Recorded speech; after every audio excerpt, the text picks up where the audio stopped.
del rock nacional. Tu radio, la mejor música. Boca FM 90.1.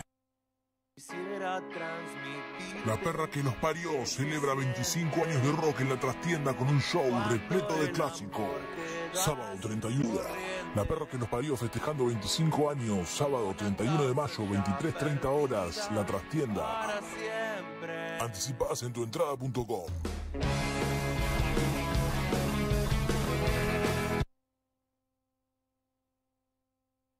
Ahora con la nueva app de FM La Boca. Además de escucharnos, podés pedir temas, enterarte de las últimas noticias del rock nacional y mucho, mucho, mucho más. Ingresa FM La Boca en tu buscador de aplicaciones, instala la app y llévanos donde quieras. Sin tiempo de futuro. FM La Boca. Uno más de tus sentidos.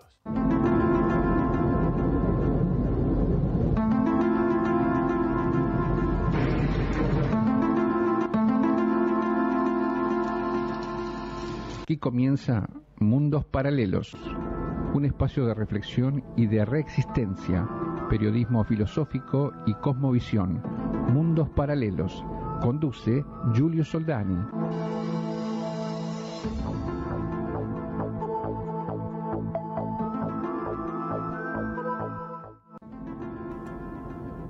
Hola a todos, buenas noches. Esto es Mundos Paralelos, periodismo filosófico y cosmovisión. Y aquí comenzamos como todos los lunes a las 20 horas junto a nuestro conductor Giulio Soldani.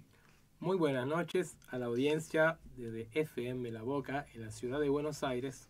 Arturo, ¿cómo estás? Muy contento. Hoy tenemos, Giulio, te adelanto que tenemos un programón, porque vamos a hablar, como hace a nuestro subtítulo, periodismo filosófico y cosmovisión, vamos a hablar con dos invitados particularmente. El primero, vamos a hablar de bioconstrucción, de construcción alternativa, de elementos naturales para erigir una vivienda.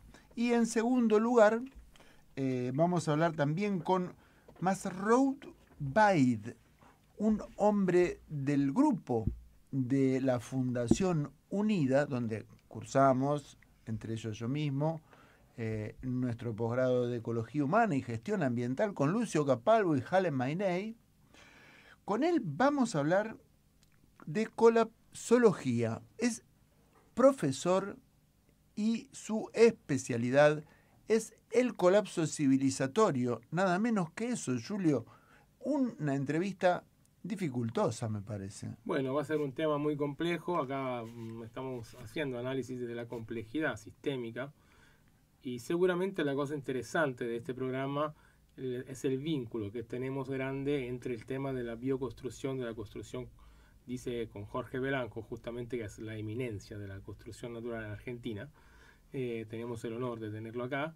Y el nexo entre qué significa construir con materiales no industriales y cuál es la relación con una visión de la colapsología sistémica o post-colapso, por así decirlo, ¿no? Y el rock nos acompaña siempre. Vos sabés que tenemos una producción musical hoy, una selección musical que acompaña un poco nuestra realidad. También lo vamos a tener ahí a Raúl Porchetto cantando un tema que tiene que ver con Che Pibe, Vení Votá, inolvidable. También Manal, también La Grasa de las Capitales, de La Máquina de Hacer Pájaros, nos va a acompañar conceptualmente. El rock siempre tuvo un tema para acompañarnos. Es un colapso anunciado desde los 70 que lo venimos piloteando, que venimos creyendo en el progresismo, Giulio. Es complejo esto del colapso, ¿viste? Porque por un lado estamos viviendo el colapso, ¿no? No solamente de Occidente, sino de de un enfoque civilizatorio que ve en el extractivismo, en el consumismo, ¿no? En la sobrepoblación y en la despoblación al mismo tiempo, ¿no? Entonces tenemos un complejo mundo para analizar. Tampoco es para desesperarse. Si hacemos todo esto es porque justamente pensamos que si bien estamos yendo hacia el colapso, algo nuevo va a surgir y eso lo tenemos que gestionar de una forma lo más uso una palabra rara, democrática, ¿no? Que se pueda, o sea, lo más compartida, lo más participativa, me gustan más estas palabras, pero bueno, y esa es un poco la idea del programa de hoy. Ojo, Arturo, porque en esta semana que acaba de pasar cambió el mundo, ¿sí? Así que de nuevo, una vez más este mundo como va súper rápido, cambia. Tuvimos elecciones de un nuevo papa, el mismo día tuvimos el festejo de la victoria, del triunfo de la Unión Soviética en la Segunda Guerra Mundial, los 80 años sobre Alemania. Recordamos que la Unión Soviética sacrificó más de 25 millones de personas en esa guerra, así que seguramente el mundo entero le debe algo a Rusia, desde mi punto de vista. Y también, bueno, hubo cosas importantísimas como el acuerdo de estas horas entre Estados Unidos y China sobre la baja de los aranceles. Así que cuando hablamos de colapso, hablamos de un mundo que cambia más rápido de lo que uno puede imaginarse, y también de un reaglutinamiento de los polos, de los BRICS, por un lado, lo que vimos en Rusia, ¿no? Presente Maduro, presente Cuba, etcétera, y también lo que significa que un papa sea de Estados Unidos y también sea de Perú, ¿no? Al mismo tiempo, un papa hijo de inmigrantes, sí, así que un papa también bastante controvertido por lo que es la política actual de Estados Unidos. Y bueno, estamos mirando que nosotros tenemos que tomar una postura clara que cuál es para nosotros: vivir nuestro territorio, fundamentalmente vivir nuestro país, aprovechar lo que tenemos a mano y dejar de depender en todo, desde lo cultural hasta lo ideológico, hasta lo económico, en lo que es una matriz económica, productiva y también geofinanciera que nos impone, ¿sí? La base que Javier Milei va a aceptar de Estados Unidos en Ushuaia va a significar justamente seguir caminando en este colapso occidental, en esta decadencia, ¿no? De lo que es el área dólar, de lo que son los contenidos de la izquierda woke, de lo que son los valores de la cultura financiera de Wall Street, y seguimos con esa, ¿no? Nos sacó de los BRICS de una forma muy responsable, pero nada ingenua. Y bueno, esta semana fue una semana muy, muy potente, digamos, a nivel de noticias, y hay que saber transitar todo esto. Así que, Arturo, ¿qué decir? Y en el último bloque vamos a tener unas invitadas especiales que nos van a contar justamente cómo ellas tienen una vida desdoblada. ¿Qué es una vida desdoblada? A mí me pasaba cuando era chico, me pasaba casi 4 meses en la quinta, tenía una vida de campo. Y después los 8 meses restantes iba al colegio. Era una vida rara, desdoblada entre lo rural y lo urbano. Era una vida distinta al de mis compañeritos del colegio. Yo tenía una ruralidad, una vida rural. Mi amiga Edith Prochle y su hermana Silvanita, queridas, van a tratar de llegar al último bloque para contarnos su vida en un bosque. Y también en la ciudad, obviamente, pero sobre todo, cómo se adaptan a la vida en el bosque, Julio. Qué interesante esto, ¿no? Yo desde el punto de vista de esa transición, así llamémosla, de la vida en varios ámbitos, de la energía, del habitar, del vivir, ¿no? También de lo que es la construcción, que lo vamos a ver hoy básicamente. Te puedo contar que el sábado pasado tuvimos un maravilloso seminario de Qigong, hablando de la medicina que justamente es una medicina tradicional pero del futuro, como decíamos la otra vez, de la plena conciencia del yo, de la interacción con las fuerzas naturales, universales y profundas, y sobre todo que tiene un costo, Arturo, mínimo. Es casi cero. Respirar. Exactamente. Así que... Recién le decía a una amiga por WhatsApp antes de comenzar el programa que no le encontraron ninguna enfermedad. Le habían dicho que podía tener diabetes, colesterol alto. Y yo le dije, mira, tenés que comer bien, dejar de comer pavadas, harina, azúcar, porquerías, procesados, y hacer fuerza. Porque si te dan estatinas, toda esta porquería, te come el cerebro, te come las hormonas, pero si vos haces fuerza, la sangre se come la grasa que sobra, no la que estás usando en el cerebro, en las hormonas, como la estatina. Cuidado, están medicando cualquier porquería y no hay nada mejor para tu corazón que la alegría, ¿no es cierto, Julio? Seguro.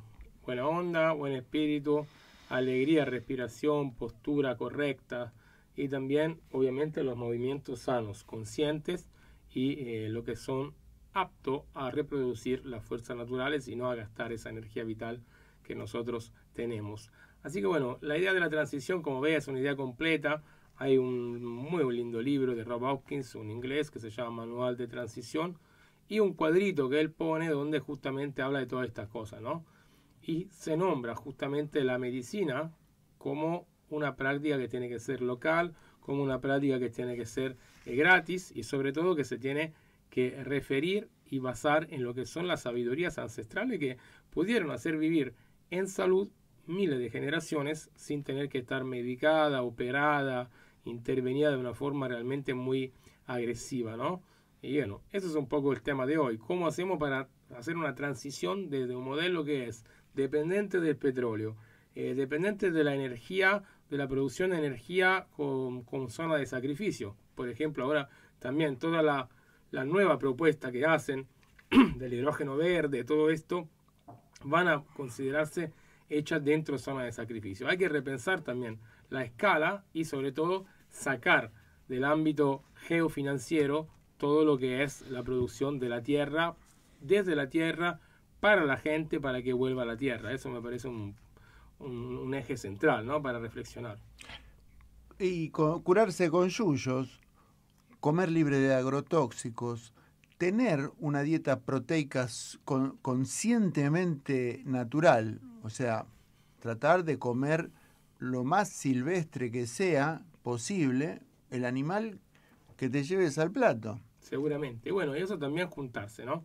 Juntarse para cuidar la salud en comunidad. Todo esto son prácticas comunitarias que seguramente se pueden hacer solo, que pero en realidad se desarrollaron en la historia de los pueblos a nivel comunitario, en comunión con el territorio y compartiendo. Y de eso yo quiero también un poco poner acento en eso, porque la verdad que el encuentro que tuvimos el sábado pasado en La Boca fue un momento también de gran alegría, de compartir salud, de compartir ideas, de abrir los corazones, y por eso le voy a mandar un saludo a todos los alumnos de mi escuela de Chikun, Chikun Ola Dorada. Recordar que la clase la tenemos todos los martes de 18:30 a 20 en el Parque Lesama, en San Telmo.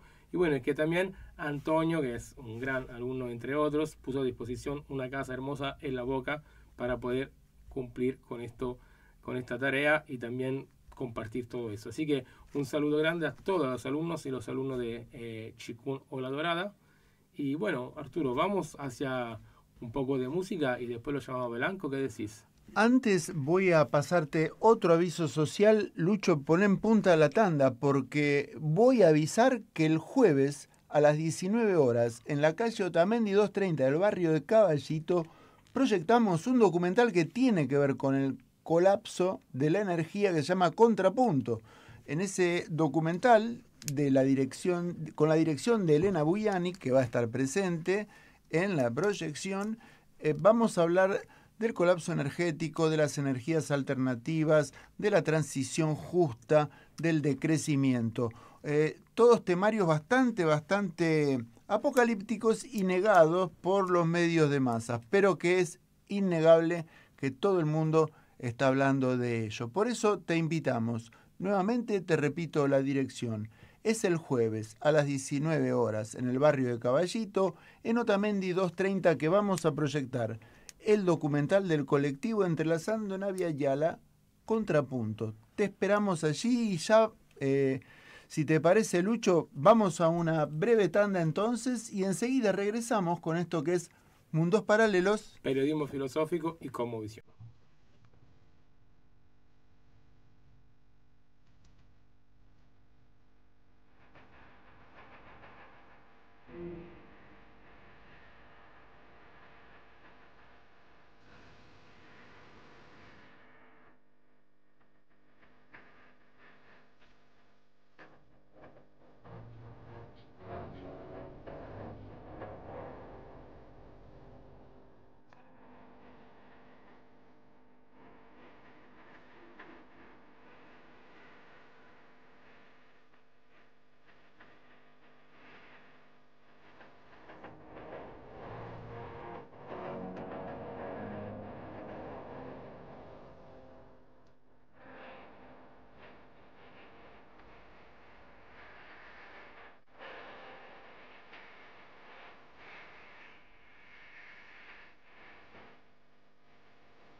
Nueva Italia, Academia Virtual de Italiano.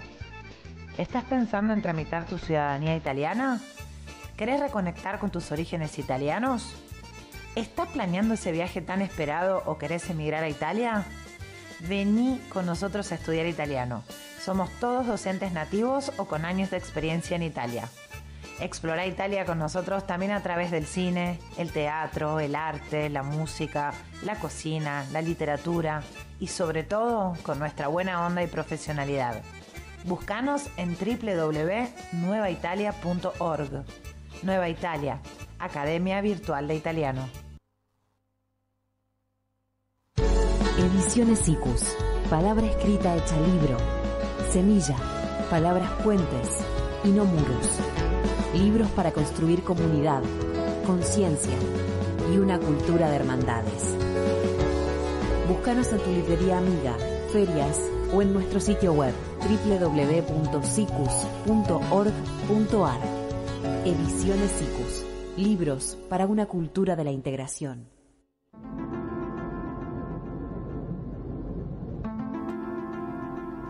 Bueno, volvemos a Mundos Paralelos, periodismo filosófico y cosmovisión acá en FM La Boca.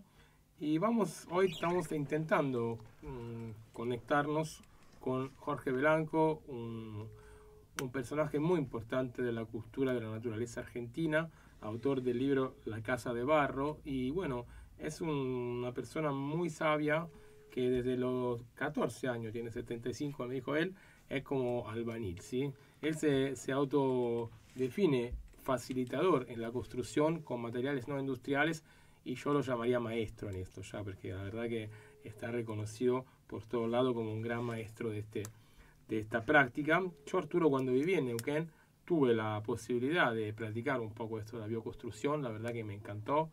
Recuerdo que construimos hasta una peluquería de un compañero en bioconstrucción, ¿sí? Con barro, cañas y bueno, hermoso. Impresionante. Ya con la publicidad del programa de hoy, ya recibí una consulta. Me llamó Rafa Esquivel. Quería saludarte, Rafa, porque justamente me habló de Moreno. Ellos están construyendo paulatinamente una escuela primaria y año a año necesitan un aula nueva, porque los chicos inscriptos van requiriendo otro grado de inscripción.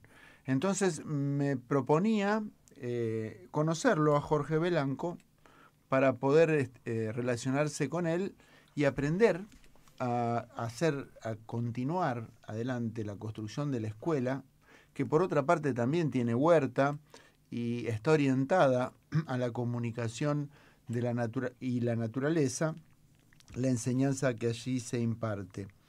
Y la bioconstrucción le interesa y realmente podría ser una opción para muchos proyectos que tienen que ver con la ruralidad. Yo, de hecho, he visitado casas de barro en numerosas oportunidades y he visto que son muy, muy confortables. Si bien uno no ve habitualmente dos plantas, sino una sola planta, en esa planta la frescura en lugares cálidos y la aislación térmica del frío es extraordinariamente notable. Las casas de adobe son amigables. Tuve oportunidad de visitar varias en Córdoba, en Santiago del Estero particularmente. Es imposible en la ruralidad de Santiago del Estero no encontrar una, y te digo que son preferibles a las de la construcción tradicional, puesto que son más abrigadas e incluso más bonitas. Y si llega un pariente, podés seguir adelante con la construcción. Exacto, esa es la gran ventaja, la modularidad, ¿no? No es difícil expandir la construcción. Bueno, estamos esperando que Jorge nos atienda. Hoy hablé con él a la mañana y me contó que estaba en una estancia en Bedia, en la provincia de Buenos Aires, de 100.000 hectáreas. Así dice. Lindo Bedia, está la Laguna del Carpincho. Sí, exactamente. En plena temporada de pejerrey, yo no sé si nos van a dar bolilla. Y bueno, vamos a esperemos que nos atienda. Lucho con mucha paciencia lo va a seguir llamando, pero dice que no atiende, así que esperemos un poquito más, por ahí 10 minutos, 8. Y mientras tanto, Arturo, quería cambiarte un segundo de tema, pero quería hablarte de la Feria del Libro, ¿sí? Yo estuve en la Feria del Libro. Este año, bueno, fui 4 veces. una con el colegio y otra 3 por mi cuenta, acompañando a los chicos, y la verdad que pude disfrutar muchísimo de la Feria del Libro de este año. También conocimos unos compañeros que hacen una revista independiente que estaban ahí colados, por así decirlo, pero nos demoramos charlando un poco con ellos y nada, muy interesante. Lo vamos a llamar para que presenten su revista acá en Mundos Paralelos en FM La Boca. Pero estoy contento este año porque la verdad que hubo una gran variedad de libros y también desapareció el Banco Nación de la Feria del Libro. Fue todo el Banco Provincia, pero Nación no quiso dar ningún tipo de ventaja a las personas que quieren leer. Siguen con esta política hacia, digamos, la ignorancia, hacia el maltrato, hacia la exclusión también de la pauta cultural. Y bueno, gracias al Banco de la Provincia de Buenos Aires se pudo recibir cuotas sin interés y bueno, descuento, etcétera, etcétera. Fue positivo. Y también tuve la oportunidad, Arturo, de encontrar reales joyas de la editoría. Anoche también pasé y no pude participar a la presentación del libro de Miriam Bregman, Zurda, que estaba todo lleno el auditorio de la feria. Y bueno, una experiencia positiva, de nuevo, mucho para charlar, también muchos temas. También estuvo nuestro amigo Ariel Astrich presentando su libro El Ojo Austral, que lo tuvimos acá como invitado hace tiempo. Y bueno, la verdad que vamos a tener que reflexionar un poco sobre los temas que estuvieron. Vi varias editoriales, ACAL, por ejemplo, muy interesante la propuesta editorial de ACAL con respecto a la reflexión sobre la decolonialidad, respecto a la crítica de la cultura geofinanciera también, ¿no? Mucho. La verdad que bien. Estuve dando vueltas ahí en el día de ayer, por supuesto, visitando a los amigos de Ediciones Sicus, que estaban trabajando intensamente en la Feria del Libro. También tuve la suerte de cruzarme con algunas actividades. Algunas no tan escuchables como otras, pero bueno, se hizo lo que se pudo. En cuanto a lo que me sorprendió es que el Ombudsman de la Ciudad de Buenos Aires dio una conferencia presencial allí, organizó, con distintos panelistas para hablar de el cambio climático y temas que hacían a una ecología, digamos, a un enfoque globalista. Me sorprendió, ¿no?, que el Ombudsman de la Ciudad de Buenos Aires tuviera una preocupación tan globalista, así como el calentamiento global, y tuviéramos que escuchar ahí percepciones de la ecología y del ambiente un poquito así internacionales. Bueno, también una agradable sorpresa en la Feria del Libro fue dar con una nueva editorial de la provincia de Corrientes. La provincia de Corrientes tiene una empresa pública que edita libros. La Pampa también, te digo. Y La Pampa también, sí. Después te cuento algo. Y el stand de Santiago del Estero fue bellísimo, bellísimo, un panel precioso. Pero Corrientes editando leyendas de sus animales, de sus peces, de sus ríos, me sorprendió tan alegremente que, bueno, quería comentarlo. Las provincias se defienden del vaciamiento cultural, del consumismo, de una metodología de uso de los recursos de la comunicación subordinada al mercado. Julio, me pareció realmente una noticia agradable. Bueno, yo te digo que me di con una sorpresa al encontrar en el stand de la provincia de La Pampa un libro famosísimo, ya agotado, que nos encontraba Anarquistas de La Pampa. Ah, sí, Increíble. buenísimo. Lo compré enseguida y bueno, me regalaron también la chica súper amable, como no había descuento para docente, nada, me regaló otro libro sobre la experiencia de los italianos en La Pampa. Me lo regaló. Qué lindo. Así que estuve muy contento de encontrar dos libros, uno con el significado originario, histórico, real de la anarquía, ¿no? El anarquismo acá en la Argentina, de los inmigrantes también que trajeron esta doctrina y, bueno, no esta cosa trucha que va vendiendo, ¿no? El loco de la Casa Rosada.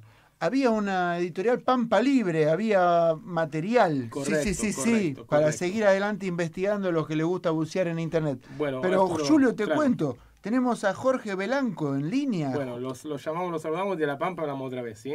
Volvemos un segundo al tema. Jorge, buenas noches, ¿cómo está? Hola, ¿qué tal, Julio? Acá. Ay, qué bien, qué bueno que pudimos conectarnos con vos, qué bien. Bueno, gracias. Bueno, estamos súper contentos de estar con vos telefónicamente. También agradecemos a Gabriela Sepúlveda que nos hizo un poco el gancho la comunicación. Bueno, Jorge, yo estaba diciendo que vos estás en Escampo ahora mismo, ¿no? Sí, acá estoy en una estancia un poco rara porque no fumigan, no hacen lío con la tierra, ni ninguna de esas cosas, más bien que se dedican al arte, a la cerámica. Mira y qué lindo. bueno, hacen ese tipo de cosas. Igual tienen una huerta, está lleno un montón de gallinas, pavo, pato, ganso, qué sé yo, de todo hay acá. Qué lindo. Pero sí, muchos árboles y eso, pero bueno, ellos se lamentan un poquito porque los vecinos son gente que amantes del dinero y bueno, Claro. ese es un problema. Pero igual está hermoso todo esto acá, muy lindo aire, un poco bastante rocío a la mañana y mosquitos por la tarde. Bueno, hay que defenderse un poco. Sí, estoy un poco de paso acá, ya el miércoles estoy yendo para La Plata. Bien. Y ahí voy a estar unos días, después voy a estar ahí en Buenos Aires, en San Martín, porque estoy buscando un furgón para hacerlo una escuela rodante, que tanta gente me ha ayudado para que lo compre, así que ahora lo voy a adquirir. Así que qué bien. voy a andar. Felicitaciones. Y después de ahí voy a Carmelo, que voy a estar dando un taller ahí el 29 de junio. Y después 3 días, uno de descanso y 3 días más. Después daré otra vuelta por ahí y vuelvo a Buenos Aires, donde ahí sí, si no lo adquiero antes, voy a adquirir después al furgón, porque acá en Tandil me lo van a plotear, o sea, no sé, que lo pintan todo, porque tiene que saberse que es una escuela rodante, que se llama Va Rodando. Y bueno, sí, sí, ya me hicieron el logo, Muy bien. el proyecto de lo que va a ir pintado todo la escuela esa, y con un poco el propósito de que surjan muchas escuelas, que en realidad es un pretexto la construcción. Todos me ven como el gran constructor, no sé qué, pero es un pretexto para un poco ir despertando a muchas personas que, bueno, todavía creen en este sistema perverso, desde mi mirada, ¿no? Yo no quiero que nadie se ofenda ni lo tome como que es la verdad. Es simplemente mi mirada entre las infinitas posibles.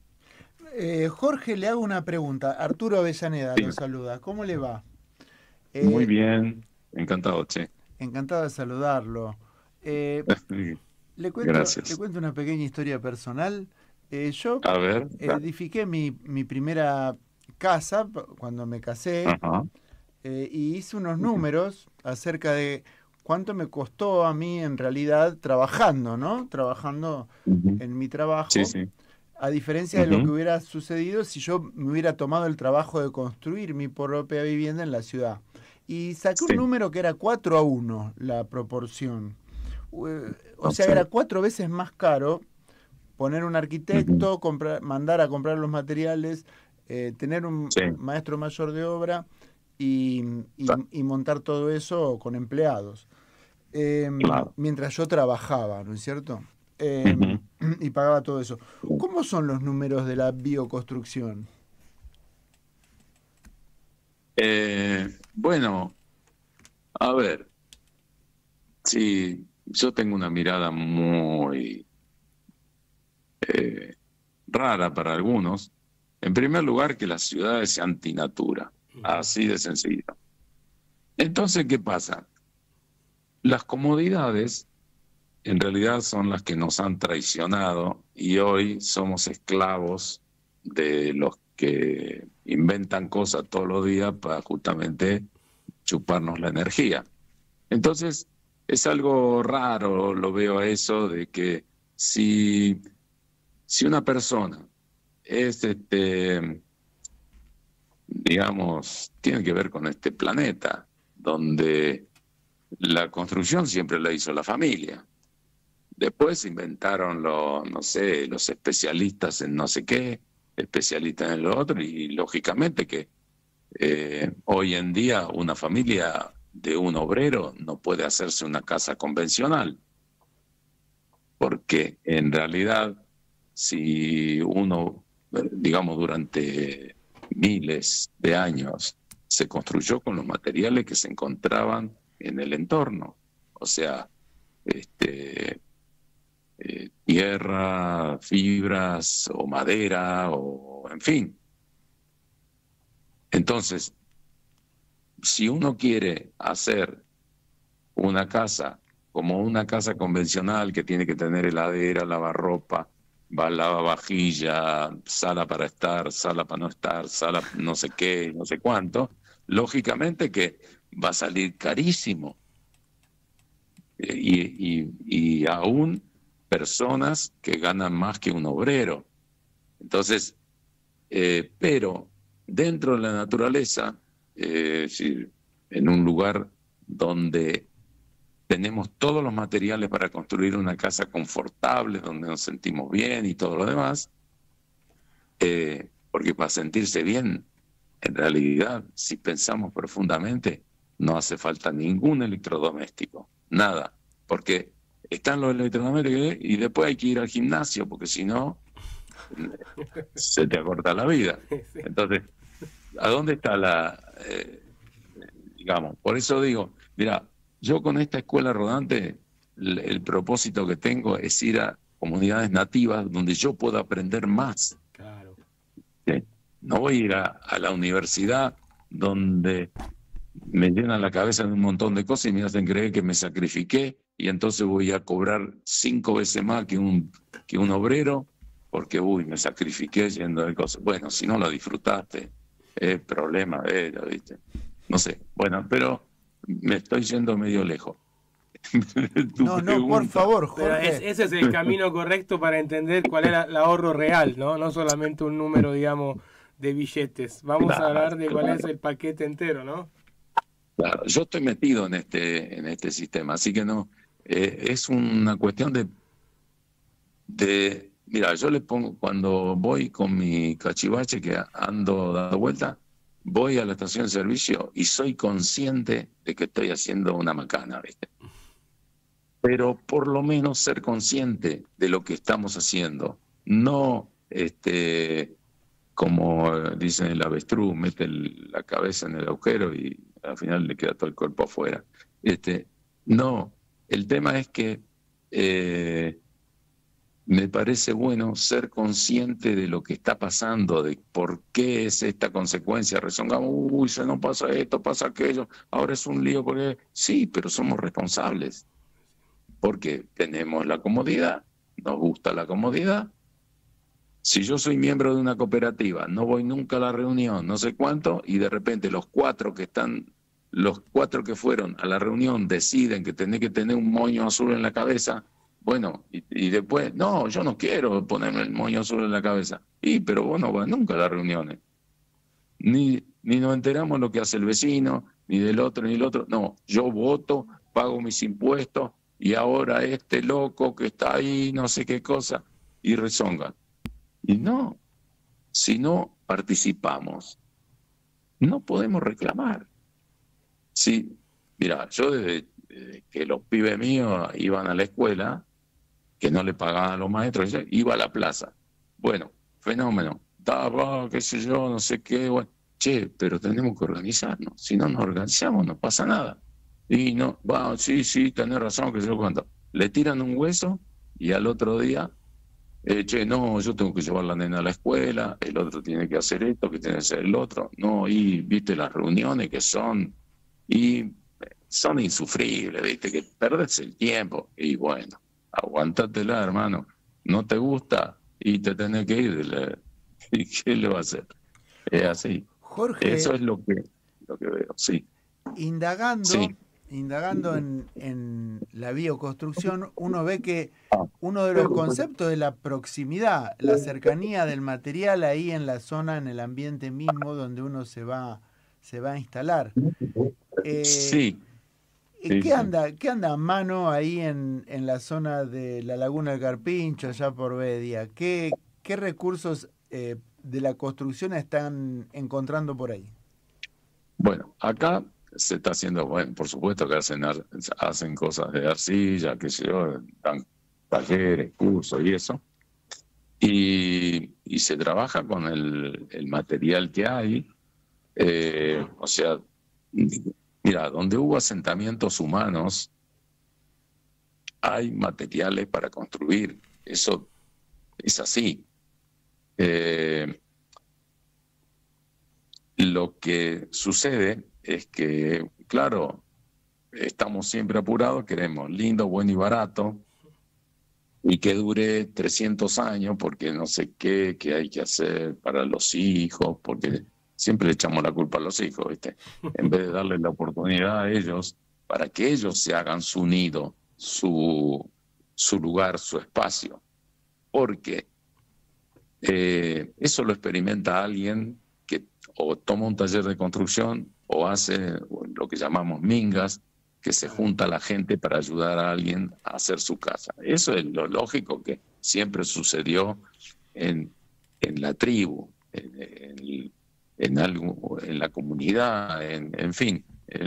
Somos seres sociales que deberíamos, entre unos cuantos, hacer la casa a alguien más que la necesita. Claro. Y bueno, y recursos hay. Mira, cuando avanzaba el ejército acá para la Patagonia, construían con lo que había, no había. Los mapuches no tenían corralones de materiales donde ir a comprar y se mandaban cada fuerte de aquello. Y bueno, y la vivienda para toda la gente que tenía que cultivar la tierra para darles de comer. No es que había un supermercado a la vuelta del fuerte, ¿viste?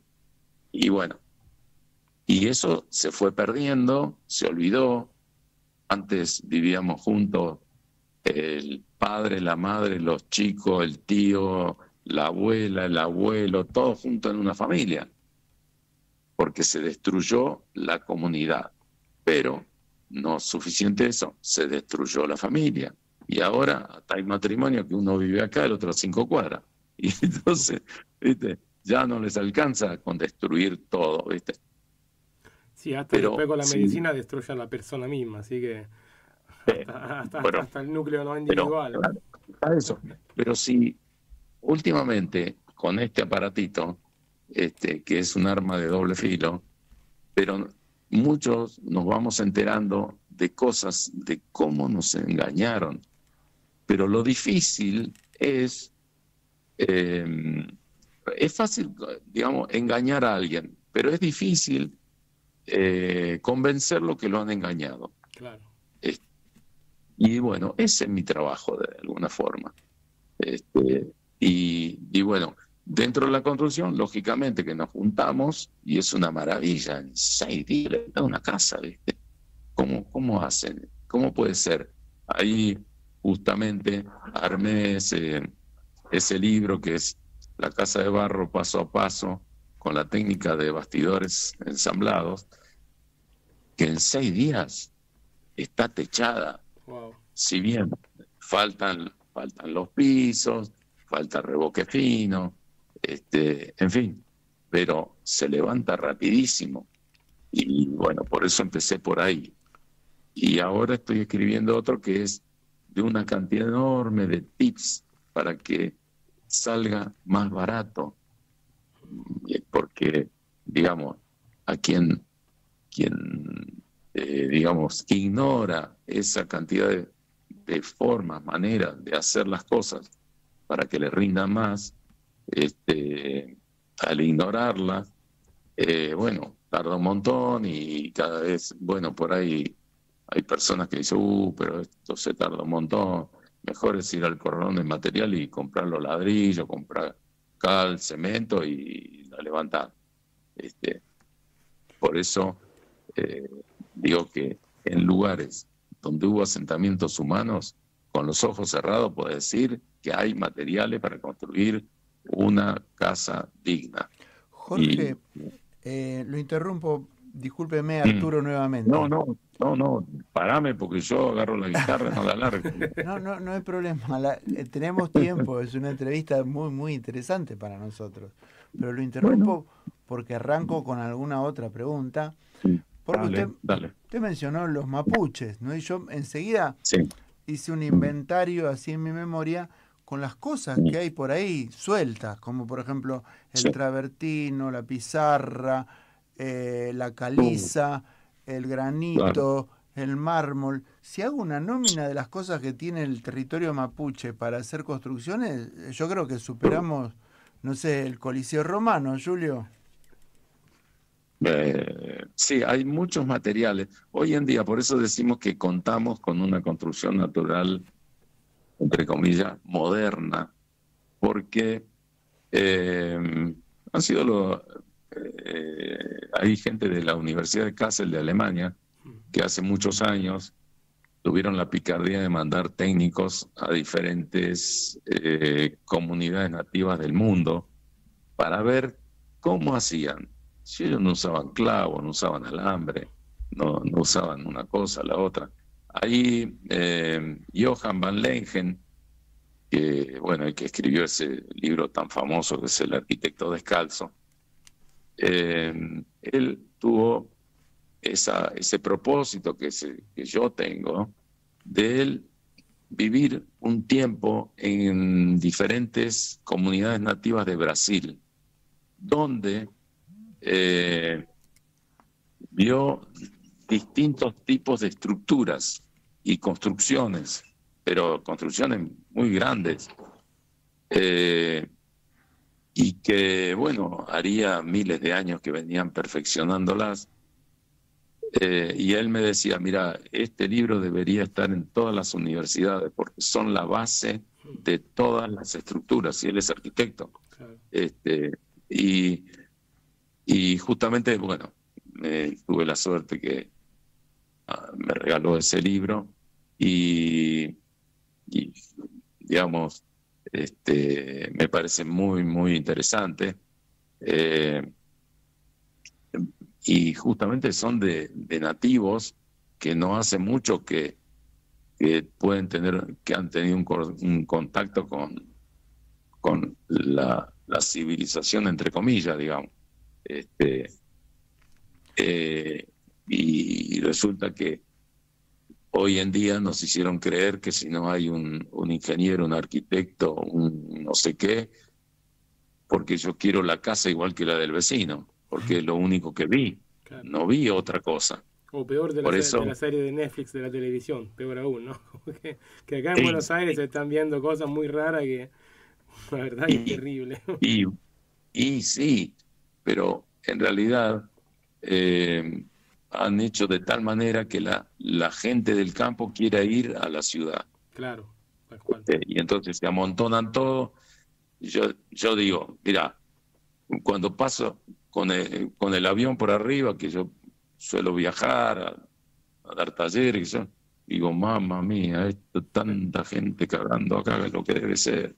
Sí. Una contaminación. Y los productos químicos, el lavado de toda esa ciudad que va todo al río, y después toman agua del mismo río para darle de tomar a la ciudad. ¿Cómo es eso?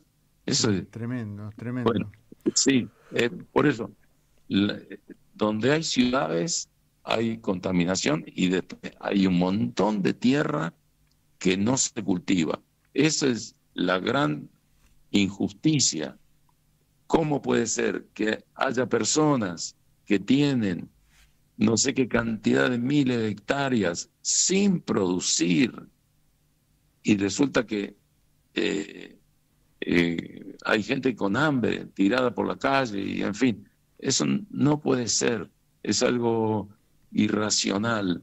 Y otros que tienen miles de hectáreas que producen y resulta que lo mandan para afuera y acá hay tanta gente con hambre. ¿Dónde está la inteligencia del ser humano? Jorge, pensamos todos los días en el mismo sentido. Cada vez que yo veo una persona en situación de calle, hoy vi varias, de hecho estoy viviendo en la zona de Chacarita y es un corredor constante de personas en claro estado de indigencia, incluso acompañados por sus hijos, por sus mascotas. Pienso todos los días en eso, en qué sencillo sería poder reinstalar nuestra población en una situación de mayor riqueza, de mayor justicia en relación a la tierra. Pero la educación lo impide. Yo le comentaba siempre a mis amigos, a Julio particularmente, que cuando yo era chico aprendía con los niños exploradores, con los Boy Scouts, a cocinar, a pescar y también a hacer la construcción elemental de un refugio, de una cocina, de un pequeño tendedero, lo más mínimo, ¿no?, que debería tener la educación de un colegio primario. Y sin embargo, no está presente. ¿Será la supervivencia? ¿Será cómo le podríamos poner a la vida, el buen vivir? No sé si me ayudan con algún concepto. Auxilio. Yo lo estaba escuchando a Jorge, perdón, una anotación. Lo estaba escuchando y vos decías, ¿dónde está la inteligencia? Pero acá, la verdad, es todavía menos. ¿Dónde está el sentido común de las cosas? O sea, es una cosa realmente casi instintiva, ¿no? Como que estamos perdiendo la razón mínima, básica. Sí. De todos modos, mira, nosotros hicimos una reunión una vez entre los dinosaurios de la construcción con materiales naturales. Éramos 22 y tratábamos solo 4 temas que un día, no sé, bueno, hacía tiempo yo estaba conversando y en definitiva dije, bueno, vamos a juntarnos.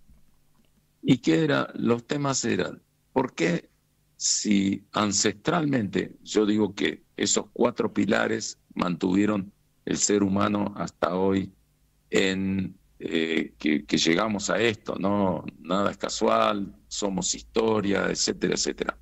Pero esos 4 pilares que pienso que son, uno es el procurar los alimentos, porque sin alimentos no podemos vivir. Y eso ancestralmente fue así. Salir a cazar o a juntar fruta o hojas o cultivar o lo que sea. Procurar los alimentos. Comunicarnos, que viene eso de común, de comunidad, de juntarse para lograr cosas. Eso deberían aprenderlo primero que nada en la vida, desde no sé, ponerle jardín infante o primaria o lo que sea. No, primero letras, después matemáticas, geometría, prepararnos para engranajes de este sistema. Pero primero debería ser eso, aprender a procurar los alimentos, porque no sabemos en qué momento necesitamos. Yo digo que capaz que hoy en la ciudad un chiquito se está muriendo de hambre y pasa una liebre a los saltitos, así dice, ¡ay, qué linda la liebre! Y yo me la como a la liebre. Bueno, otro de los pilares es digamos, primero, procurar los alimentos, comunicarnos, que viene a ser comunidad o juntarse para lograr cosas. Lo otro es el refugio, que todos lo necesitamos. Desde los primeros momentos necesitamos refugio, así como los alimentos. Y lo otro es, ¿qué es eso de la espiritualidad? ¿Qué es eso? Nada. De chicos no te explican nada. Yo estoy seguro que si supiéramos desde pequeños qué es eso de la energía, la espiritualidad y todo eso, ni siquiera necesitamos hablar. Porque nos podemos comunicar igual. Y lógicamente que va a decir, no, este viejo está loco, qué sé yo. no es así. Eso, bueno, desde ya que es mi mirada, pero no nos enseñan a eso. Desde que Napoleón inventa la escuela, justamente para preparar gente para el engranaje y el ejército y no sé qué cuántas cosas más, esas 4 cosas se fueron borrando, y principalmente la gente que vive en las ciudades ignora cómo la papa sale de la tierra o de un árbol, o de dónde, que no tienen ni idea de eso. Entonces, ahora, de repente, hay una catástrofe, hay una cosa, no saben a dónde disparar, no saben qué hacer. Y capaz que o se mueren de hambre, o empieza no sé, un cura, o un pastor, o un no sé qué, no sé cuánto, y todos los feligreses, que sé yo cuánto, bueno. Y en definitiva, la operación Julepe, ¿no? Guardan que sos culpable, pecador, esto, el otro, y entonces te tienen... ¿Y por qué en la Patagonia lo primero, no es que reventaron todos los indios, lo primero que hacían era todo lo que tenía que ver con la espiritualidad afuera? Lo que pasó con los incas y los mayas y todo eso. Entonces, tomar conciencia en dónde estamos parados, y de ahí, no sé, empezar por algún lado. Ahora, bueno, hay algunas escuelas alternativas en que los chicos aprenden un montón de cosas básicas, y bueno, primero y después, por una cuestión de necesidad, aprenden a leer, aprenden matemáticas, o bueno, esas cosas.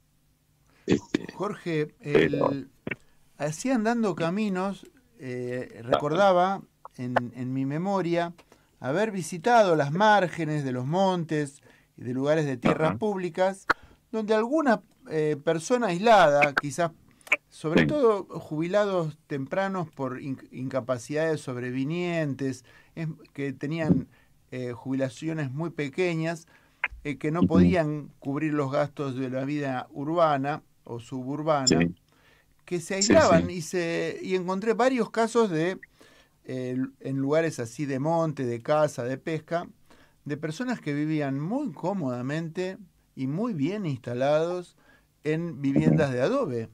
Recuerdo Limaché, por ejemplo, ahí al norte de Córdoba, en el punto ese que se unen Santa Fe, Chaco y Córdoba. Claro. Ahí cerca de la laguna Mar Chiquita. Unas tierras públicas, unos lugares muy agrestes, digamos, de espinal, neto de espinal, solo aptos para criar chivo y gallinas. Y vi cada vivienda fantástica. Recuerdo amplias, y la risa, ¿no? La simpatía de decir, no, que si vienen mis hijos, me avisan y les hago otra pieza. y tirantería de quebracho, techo de junco. Usted me sabrá acompañar, ¿no? con estos materiales, pero realmente viviendo felices. No, desde ya, mira, yo les digo, a algunos que, bueno, por ahí me van a acompañar en esta aventura, digamos, entre comillas, con la escuela rodante. Y ojalá aparezcan miles de escuelas rodantes, porque yo voy a ir por Chile hasta Venezuela y bajo por Brasil, un viajecito como de 3-4 años. Y yo le digo, mira, si yo encuentro una comunidad donde no hay luz, no hay internet, y que yo me sienta contenido y que haya armonía y qué sé yo me quedo. Claro. Sí, justamente a veces me preguntan, ¿y se puede hacer de 2 pisos? No, pero si hay edificios de 10 pisos y todo de tierra, y que tienen una pila de años, 200, 300 años. Entonces,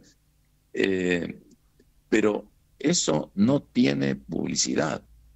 Porque ¿quién va a pagar para que hagan publicidad, que usen la tierra del lugar en vez de usar cal, cemento, hierro, un montón de cosas? En China hay lugares de sísmicos que hace no sé qué cantidad de años que hay construcciones. Lógicamente que... Obviamente. Por favor. Ninguna por duda. Eso. Y bueno,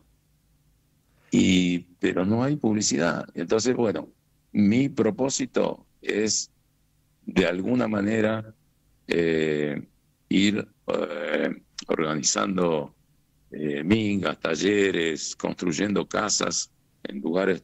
Pero fíjate, mirá lo que pasó, hace, no sé, 20 días por ahí. Vino a mi casa un legislador provincial de la provincia de Río Negro y declaran de interés provincial el libro El barro a la mano, la casa de barro paso a paso, que sé, bueno. Y ellos mismos han proyectado esa película El barro, las manos, la casa, hecho, no sé, una serie de cosas, y tienen intención de hacer una especie de barrio o algo así para los pasantes del hospital local, porque se está quedando sin médicos, porque no tienen plata para pagar alquiler. Claro. Y bueno, y todo con construcción natural, así, digamos, porque, a ver, nosotros en su mayoría natural, porque dentro de eso se usa alambre, clavo, bueno, por ahí hacen techo de chapa, no sé. Yo brego por el techo vivo, pero bueno,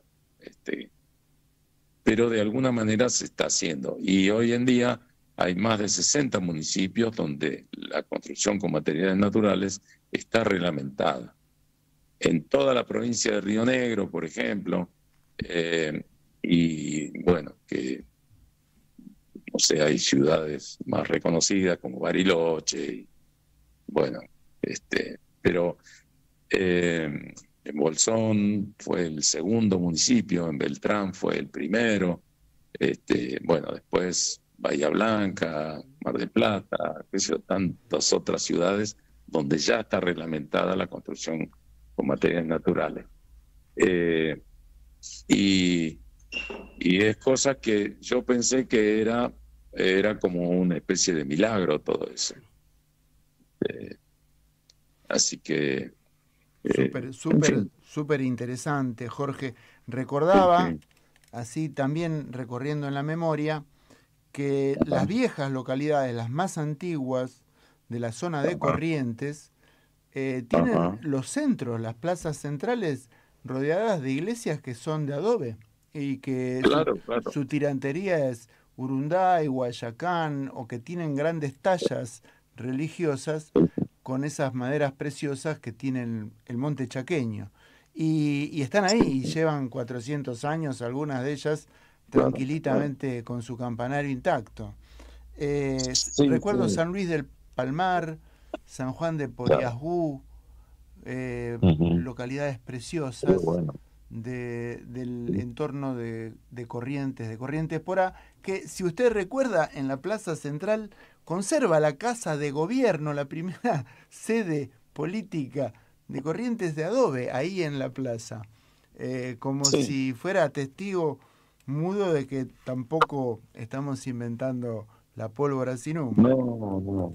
Claro, eso a mí la verdad que me da mucha satisfacción porque no estoy vendiendo humo, sino que, o haciendo una publicidad, porque, mira, cuando yo tomé el primer taller que se dio en Argentina de permacultura, que era de diseño, porque era que nos tenían que dar un título que habilitaba a dar certificados, por eso estuvimos ahí internados, esto hace 31 años por ahí, Estuvimos 12 días muy, muy intensos trabajando, y además después seguimos estudiando, etcétera, etcétera. Entonces,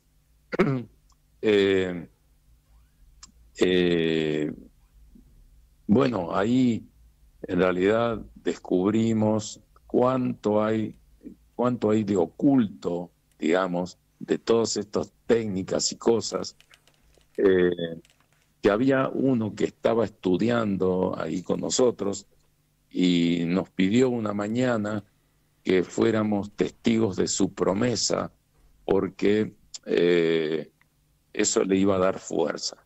A ver, bueno, ¿de qué se trata? Dice, bueno, yo cuando salga de este lugar voy a cerrar mi empresa. ¿Y pero qué? Porque estoy cansado de mentirle a la gente. ¿Y cómo es eso? Sí, tengo una empresa de marketing. En esa época, yo la primera vez que escuché esa palabra, había estudiado en Estados Unidos y tenía una empresa en Buenos Aires. Dijo, yo voy a cerrar la empresa. Y porque justamente la publicidad es, cuando ya te dicen que es el mejor producto, ya te están mintiendo. Sí. Porque siempre hay algo mejor y algo peor en todo. Y bueno, después vienen los descubrimientos de que, no sé, que capaz que hacía como, uno hacía propaganda como que tomaba un líquido espectacular, y después cuando cortaba me escupía todo. Bueno, y sí, y todo es así. Y como te venden un producto, dice exceso de no sé qué, exceso de cuánto, entonces te está afectando si es exceso. Y, sí. y bueno, entonces, y no sé, vos pagás, te creíste la publicidad, jodete. Bueno, después anda al médico, te vende otro producto químico que por supuesto que no te cura, porque si no, no es negocio, y todo el mundo lo sabe, pero los tipos siguen produciendo. Es que es el mismo proceso de venta, compra, publicidad, vale para todo. También y sobre todo para cosas que son las más vitales: la salud, la vivienda, la comida, ¿no? Destrozar la dinámica comunitarias, ¿no? Familiares, todo. Exactamente. Bueno, Jorge, nosotros estamos súper contentos de esta conversación con vos. Si llegás a pasar por Capital Federal, por favor, avisanos, porque así, si tienes ganas, te venís acá a FM La Boca y charlamos, compartimos mate, una galletita y una comida. Bien, bien. Bueno, sí, tengo que pasar por San Martín, porque ahí tengo que rescatar algunos libros más que tengo ahí, en la casa de un amigo. Y bueno, sé que voy a dar una charla en una universidad, no sé, la verdad que no sé cuál, porque ando por tantos lados y donde me llaman voy y a otra cosa. Jorge, me tomo la libertad de interrumpirlo nuevamente para decirle que, bueno, tenemos un consultante, Rafa Esquivel, que nos dejó la consulta. Me voy a tomar la libertad de dejarle su contacto para que... Sí, no hay problema. El teléfono lo tiene medio mundo, mira. Gracias. Y mi propósito es la difusión y cuanto... Mira, yo siento esto. Cuando puedo hacer que otra persona se sienta mejor, proporcionalmente nos sentimos mejor todos. Es cierto. Entonces, y me siento mejor yo. Y no lo hago por esa persona, también lo hago por mí, porque eso me hace sentir bien. Entonces, cuando la persona descubre que es feliz realmente, cuando hace feliz a otros, ahí es donde descubre de qué se trata la vida. No eso de que uno más vale solo que mal acompañado, que el buey solo bien se lame, que no, porque el vecino me va a atacar, que esto... No es así. Querido Jorge, Jorge, lo vuelvo a interrumpir porque el tiempo para nosotros es tirano, y ya con la hora en punto cumplida tenemos que ir a una breve tanda, pero nos comprometemos a seguirlo en su viaje y en todo su periplo y estar atentos a las novedades que vayan surgiendo, porque nos interesa muchísimo la permacultura, pero sobre todo este punto sobre la autonomía, la bioconstrucción, nos parece indispensable. Bien. Y sobre todo sobre Sí, la sí. actitud comunitaria, ¿no? Esta vida comunitaria Bueno, que tenemos que recuperar. Te mandamos Sí, un sí, abrazo sí. muy Gracias. grande de AFM La Boca, de Mundos Paralelos. Y bueno, esperemos poder Bueno. hablar pronto de nuevo, ¿no? Juntos. Bueno, muchísimas gracias por esta entrevista y por la difusión de estos temas que van a ser los que de alguna manera van a ir sumando a esa masa crítica que todos añoramos, ¿no? Gracias, Jorge Belanco. Bueno, el que se va de este bloque y con nuestro enorme agradecimiento por su presencia en esto que es Mundos Paralelos. Si te parece, Lucho. Espera, Arturo, porque hay 3 mensajes que quiero leer de oyentes. Oyentes. Bueno. Jorge, quédese en línea que hay oyentes. Uno directamente del chat de YouTube. Saludo a Jorge desde Ancastil, sur de Catamarca. Debo Candia, el autor: nos estamos haciendo la casa con Adobe y su documental fue inspiración para nosotros. Muy bueno el programa, estamos escuchándolo desde que entrevistaron a Cecilia Declama. Así que este es un mensaje de Debo Candia. Y después 2 mensajes más a mi WhatsApp personal. Uno de mi gran amigo Mauri, que se fue a vivir a Córdoba y se construyó una casa de barro, solito él. Dice: qué grande amigo. Hoy estoy escuchando el programa, mayúscula impecable, y después manda una foto de un paredón que levantó hace poco con barro y botella de vidrio como para reciclarla para hacer un ventanal, entrar la luz. Y también otro amigo, gran amigo, que es Alan de Librarte, un librero escritor también que vamos a tener que llamar pronto. Aquí seguimos avanzando, escuchándolo, amigo. Así que bueno, Arturo, ya tenemos un feedback positivo de este programa y ahora sí, Lucho, vamos a la tanda, por favor. Buenos Aires, capital de la República Argentina. Transmite en su canal de frecuencia modulada estereofónica FM La Boca 90.1 MHz. No puedo más. ¿Ves el brillo? Es la estrella roja del sur. Golpean la puerta. Betelgeuse. Se está quemando mi corazón. Betelgeuse. Hasta quedarse dormido. Seguinos, descubrí las nuevas canciones de Betel en todas las redes sociales. Escuchanos en FM La Boca y buscanos en Instagram @betel.rock, Spotify y YouTube @betelheuseok. Betelgeuse. La ruta está en tu corazón. Y regresamos en esto que es Mundos Paralelos, periodismo filosófico y cosmovisión, con Julio Soldani, su conductor. Julio, ¿cómo sigue este programa? Bueno, acá ya tuvimos una super charla con Jorge Belanco. Hablamos de bioconstrucción, de comunidad, de recursos a la mano.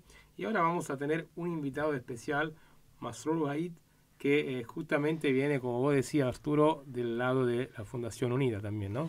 La Fundación Unida, el centro de posgrado que dirigen Lucio Capalvo y Hale Mainey, mis profesores, y que tienen en su plantel distintos especialistas. Te adelanto, Julio, que en este caso vamos a tener en minutos más al especialista nada menos que en energía, en colapsología, en el análisis de las fuentes de recursos del programa civilizatorio, que es nada menos que Unida, como centro de posgrado, un centro que está en consonancia con la Universidad Complutense, que tiene hoy una lluvia de consultas por este tema debido a los cortes de energía en Europa. Bueno, te digo que antes de ir a saludar a nuestro invitado, que hoy hubo un corte en Londres y se quedó el subte de Londres sin luz. Tremendo. Y están saturando los teléfonos de los colapsólogos. Por supuesto, en Mundos Paralelos tenemos hoy la visita de Masroor Baid, profesor de colapsología. Masrub, ¿estás en línea? Arturo Avellaneda de Mundos Paralelos te saluda. Hola Arturo, soy Bajit, ¿cómo vamos? Muy bien, muy contentos de tenerte en estos micrófonos, además de la mano de nuestro amigo, profesor Capalvo, querido, con quien nosotros dimos los primeros pasos en el conocimiento de la energía, los recursos, la ecología humana y la gestión ambiental. Queríamos consultarte puntualmente acerca de qué es la colapsología. Si te parece, Julio, introducir la conversación por ese tema. Sí, claro. Ahí, ¿cómo estás? Gracias por venir a Mundos Paralelos.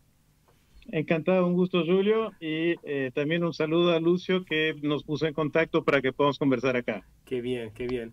Nosotros, Bay, te pregunto, ¿estamos viviendo un colapso en este momento? Y la verdad que nosotros como seres humanos, como humanidad, estamos en un proceso de colapso que estamos un poco como la rana que está en la olla, ¿viste? Y están calentando, aumentando la temperatura poco a poco, y como la temperatura va subiendo suavemente, la rana dice, acá estamos bien, estamos a gusto, está subiendo un poquito, está calentito, qué rico, me gusta. Y sigue subiendo la temperatura y no estamos pensando para dónde va eso, ¿no? Claro. Entonces, en ese sentido, sí, la humanidad, digamos, hay varios indicadores que nos dicen, parece que estamos ante un colapso civilizatorio y va a ser a nivel de planeta esto. Claro. Entonces, nos tenemos que preocupar, también nos tenemos que ocupar de eso, sobre todo, ¿no? Sí, entonces en eso hay varias posturas, ¿no? Una postura es decir, ya perdimos todo, esto no tiene vuelta, nos vamos todo va a colapsar y ya no hay nada que hacer, que es una mirada muy triste, muy deprimente, y es una mirada que no ve ninguna opción de salida, de mejora, ¿no? Uh-huh. Otra opción, que es la más común todavía, es la negación. Acá no pasa nada, yo no vi nada, nadie me dijo nada a mí. Entonces, esa negación de la realidad es otra opción que tenemos también.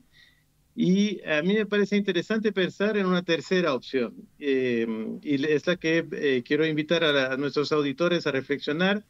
Si aceptamos la idea de que tal vez estamos frente a un colapso civilizatorio, ¿por qué no hacemos un trabajito de inventario y miramos, digamos, a lo que la humanidad ha logrado en los últimos 100, 200 años y empezamos a analizar qué nos gusta, qué resultó bien, qué es valioso, qué es lo que queremos promover para adelante, y también hacer un inventario de, bueno, esto no sirvió, esto fue dañino, esto fue tóxico. Entonces, pensar un poquito en qué queremos dejar atrás y también pensar en qué anhelamos para un nuevo futuro, el desarrollo de una nueva civilización. Claro, tal cual. Primero, entonces, hacer un trabajo crítico, digamos, ¿no?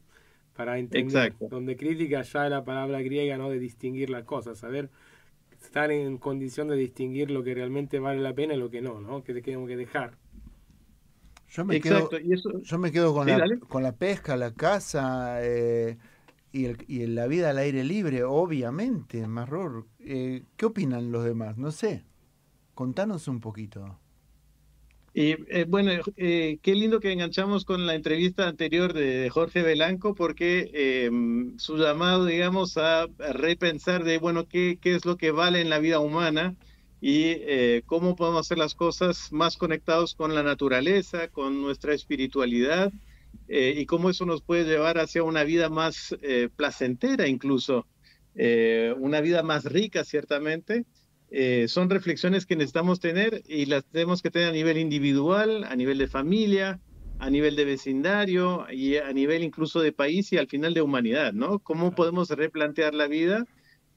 Sabiendo que la ciencia nos aportó un montón, el desarrollo social que hemos tenido ha sido fantástico, y entonces, bueno, ¿cuál es la próxima etapa con la que queremos experimentar? Porque somos una especie que tiene la gran cualidad de tener una conciencia, podemos mirar hacia nosotros mismos, reflexionar, pensar, buscar inspiración y salir para adelante. Claramente. Y bueno, hoy día tenemos muchos paradigmas que se están dando, ¿no? A la vez, simultáneamente tenemos algunos más peligroso, más insidioso, no sé, pienso todo lo que es la geoingeniería ambiental o climática, pero también la ingeniería social, ¿no? Tenemos muchas oportunidades para tratar de salir de esta olla de agua que nos está cocinando.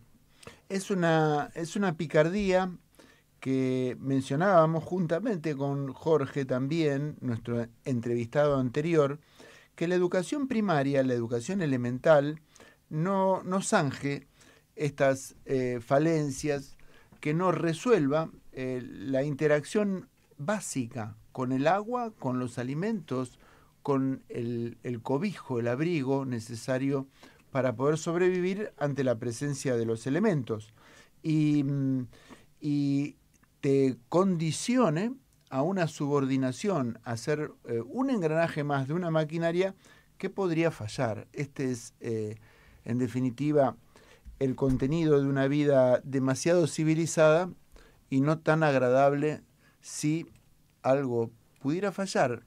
La guerra, un volcán, un tsunami, pasa constantemente, las emergencias tienen que ver con terremotos y la gente no está capacitada ni siquiera para prestar primeros auxilios, Julio. Es así. Pero ahí nosotros queríamos conversar con vos. La vez pasada hablamos un poco de inteligencia artificial y nos dimos cuenta que en realidad nos están sacando un poco la vida de las manos, ¿no? Si por un lado tenemos mucha oportunidad de más, por el otro vamos perdiendo lo que son aspectos de la vida común, cotidiana, también concreta, ¿no? ¿Cuál es la idea para poder recapacitar un poco y encarar todo esto que estamos viviendo, ¿no? Colapso energético, colapso civilizatorio, problemas ecológicos, clima, etcétera. Bueno, tal vez sería bueno, si me permiten, hacer una pequeña introducción sobre cómo se concibe la colapsología como campo de discurso, de acción científica, y de ahí entonces podemos empezar a ver un poquito cuáles son las fuentes de posibles colapsos sistémicos a las que estamos enfrentados. ¿Te parece que vamos por allá? Sí, totalmente. Tomo nota, por favor, adelante.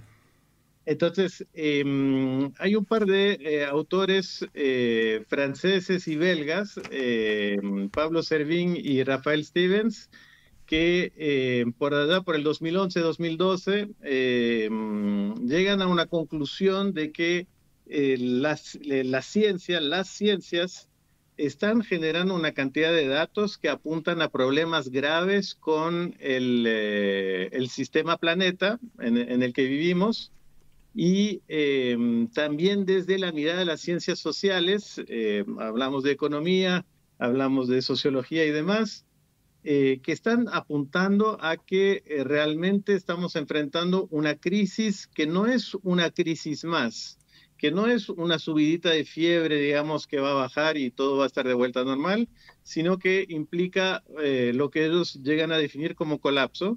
Y dicen, estamos generando tantos datos al respecto que podemos ya empezar a pensar, medio en broma, medio en serio, de que, mira, hay tanta data que ya podemos definir un campo de estudios dentro de la ciencia al que podríamos llamar la colapsología, el discurso del colapso, el estudio del colapso, porque ya tenemos suficiente data. Y entonces, cuando hacen esa mirada de vamos a empezar a organizar la información que se está juntando, la cantidad de papers publicados a nivel mundial con toda esa información, cuando vamos ordenando la información, empiezan a aparecer algunas pautas que son preocupantes.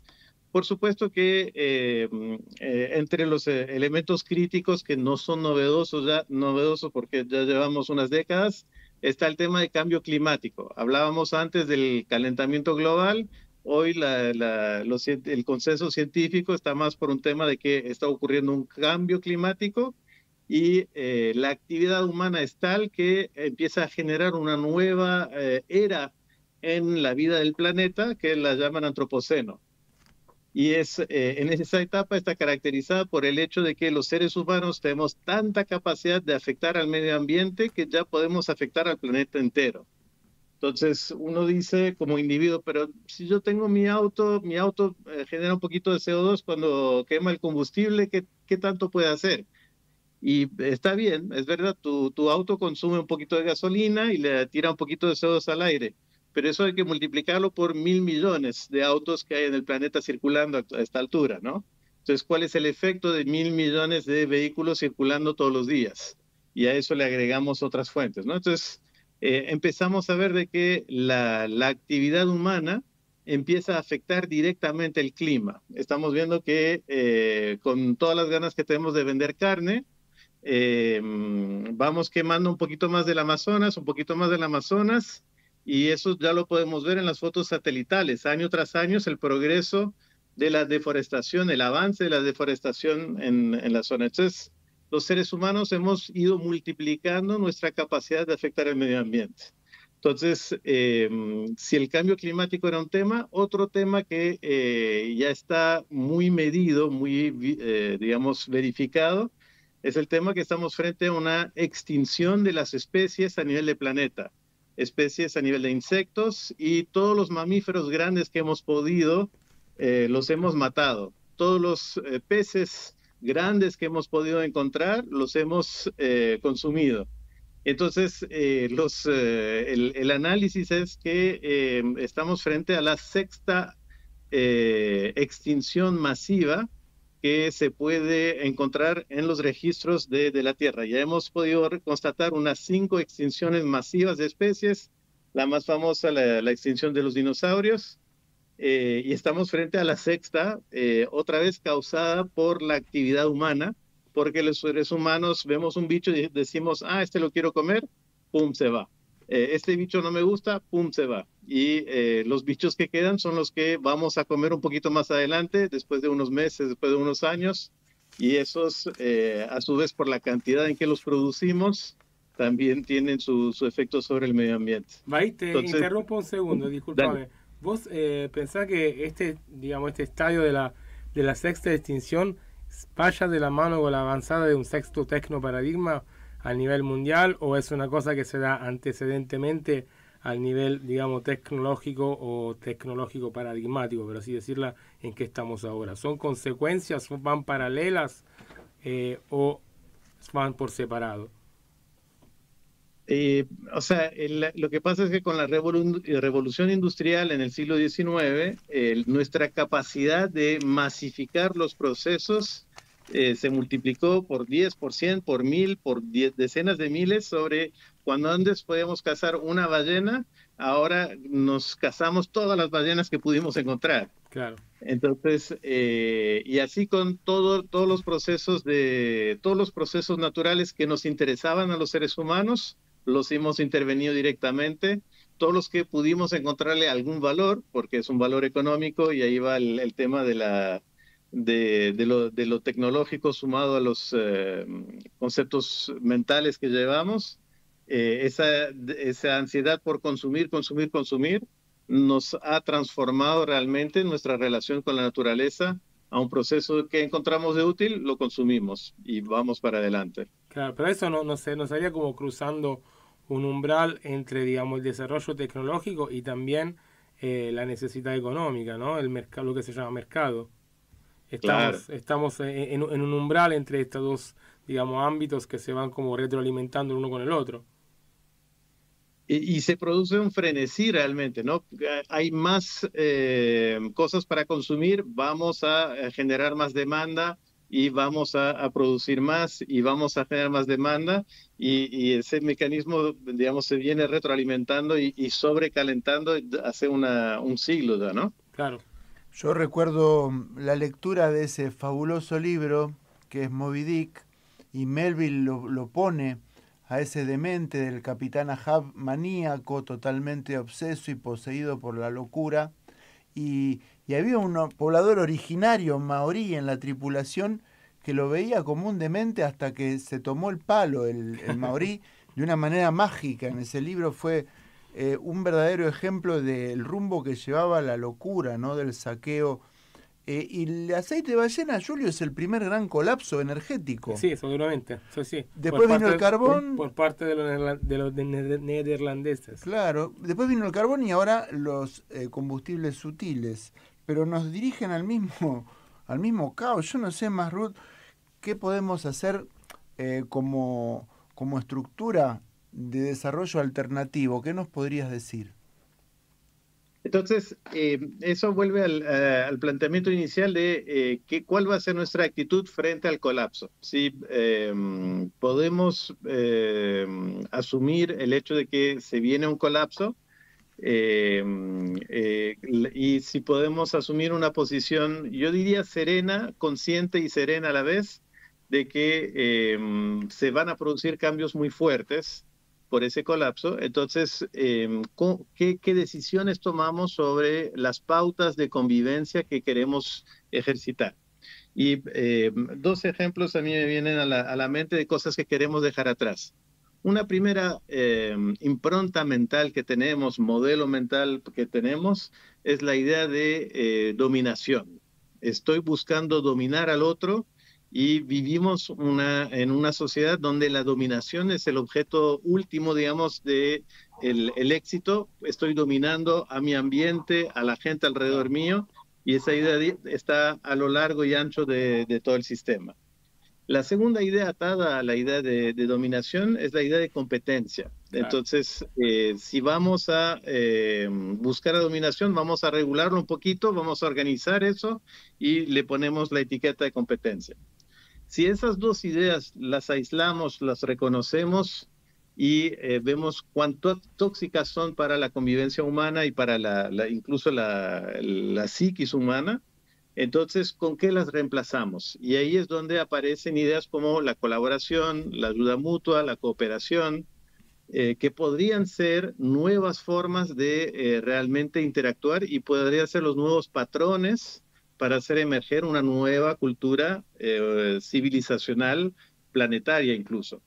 Y entonces, si lo pensamos en términos del desarrollo mental de la persona, pasamos un poco de una etapa de adolescencia donde yo quiero ser mejor que los demás, que mis pares me miran, yo les miro a ellos, estoy buscando ser el más cool, el más jefe del grupo, y pasamos a una etapa madura donde reconocemos la interdependencia. Y entonces esa interdependencia me pone en un modo de que vamos a colaborar para poder lograr un bienestar común consciente. Y no estoy hablando de un sueño de ultraizquierda, digamos, una utopía de ultraizquierda que no se dio y fracasó, colapsó literalmente, digamos, en el modelo soviético. Estoy hablando de que tenemos que pensar en modelos distintos que aún no han sido creados, pero donde cambien los supuestos. Esa es un poco la propuesta. Ahí te hago dos preguntas sobre lo que dijiste, me pareció sumamente interesante.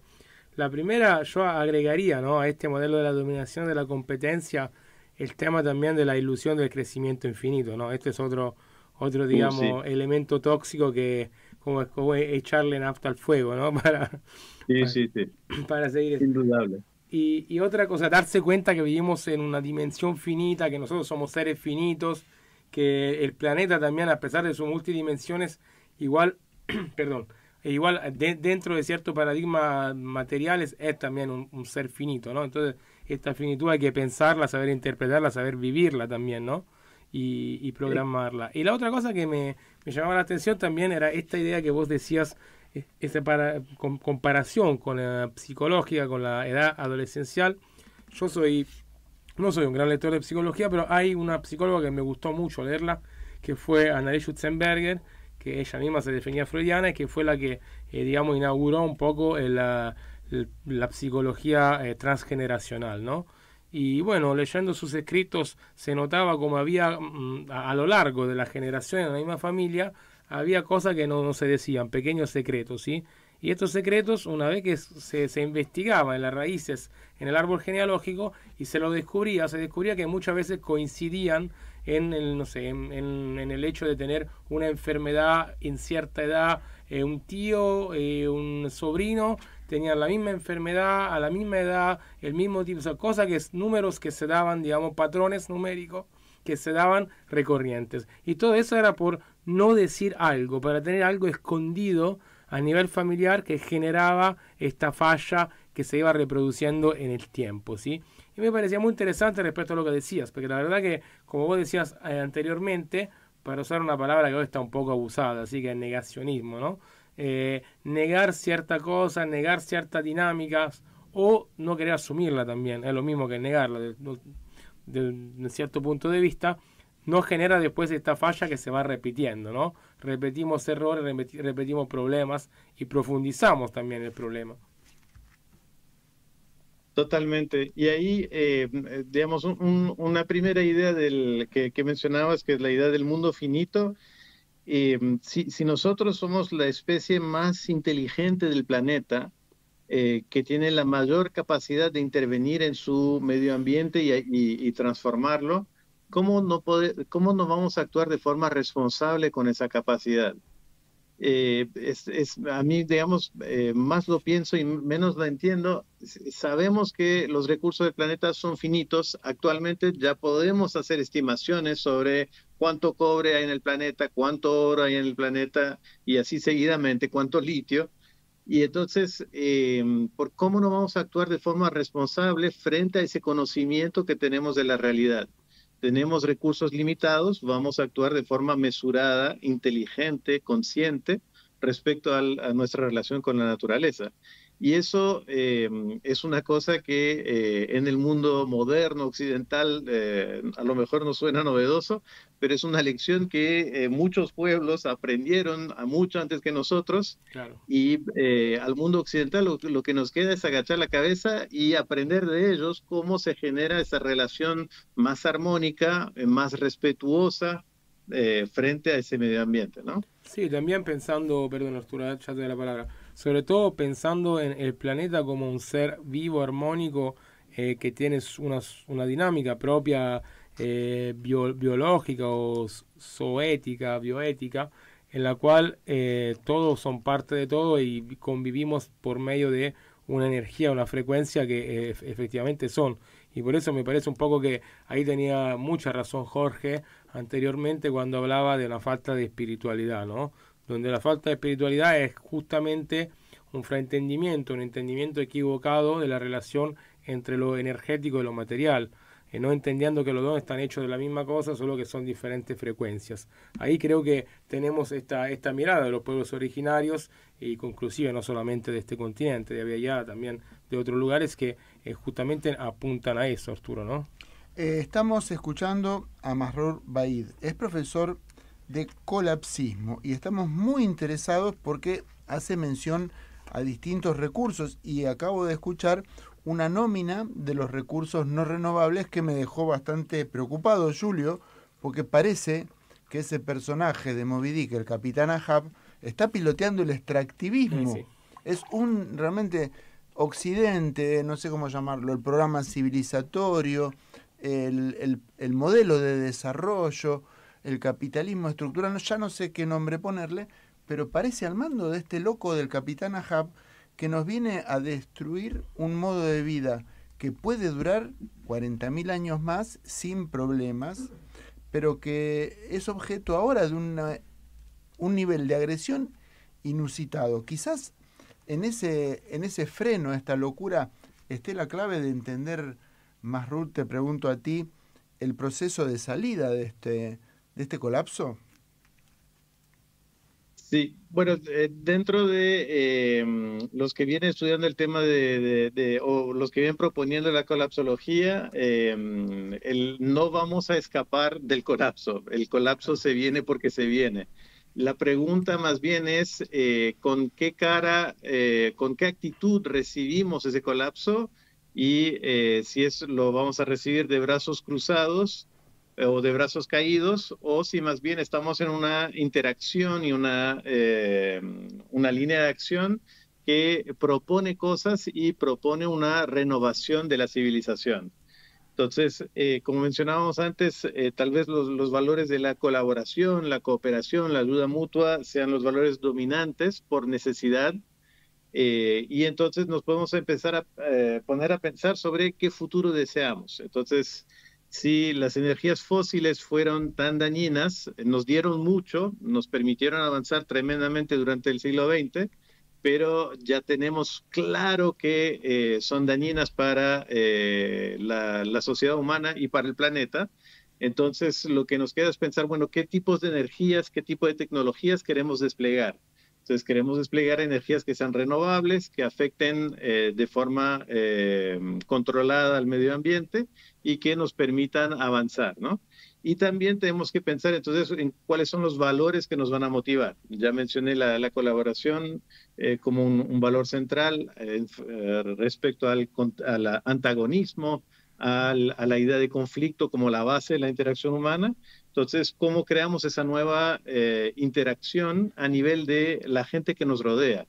Y ahí la idea tal vez se vuelve más concreta, es la idea de cómo construimos comunidad. Claro. Entonces, construimos comunidad con nuestra familia, con nuestros vecinos, con el vecindario, con la localidad en la que nos encontramos, y hay que pensar en cómo reconstruimos un tejido social que nos dé gusto, en el que nos dé gusto participar.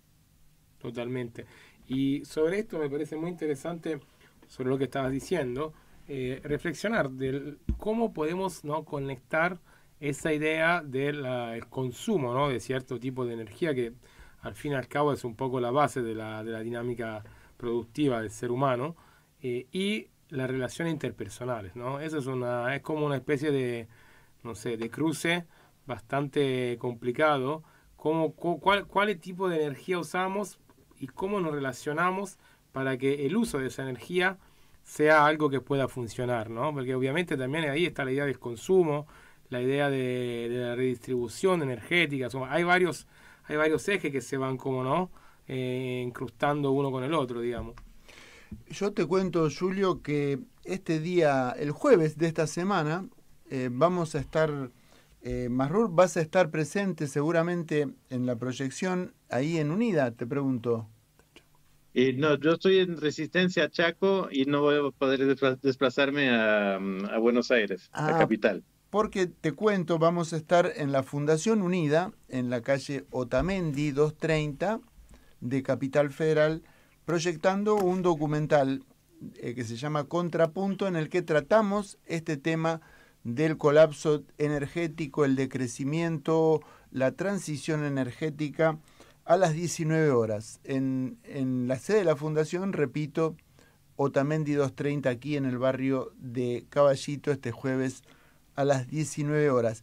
Esperaría entonces poder compartir ese material, te lo mando vía WhatsApp, Masrur. Buenísimo. Para poder compartirlo también, y algún librito que va a haber disponible para la audiencia para poder compartir y extender esta conversación ya para quedar en componer juntos, como estamos hablando, Julio, un futuro colectivo mejor. Claramente.